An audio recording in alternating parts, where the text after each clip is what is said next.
പ്രിയപ്പെട്ടവരെ നമസ്കാരം. അഗ്രവിഷനിലേക്ക് എല്ലാവർക്കും സ്വാഗതം. കുറ്റുമുല്ലയെക്കുറിച്ച് കുറച്ച് കാര്യം പറയാം.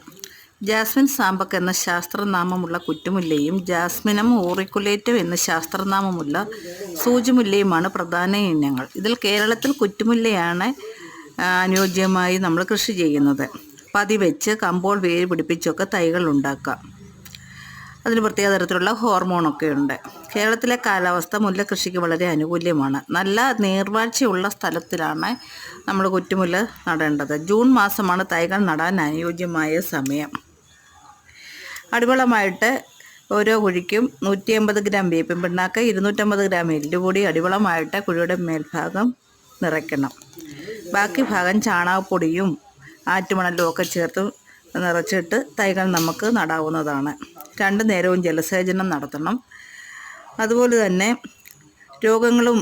പല രോഗങ്ങൾ വരും. പുള്ളിക്കുത്ത്, ഇലമഞ്ഞളിപ്പ് അങ്ങനെയൊക്കെ വരുന്ന രോഗങ്ങൾക്ക് ഡൈത്തേന് 2% വീര്യത്തിൽ കലക്കി സ്പ്രേ ചെയ്ത് കൊടുക്കാം.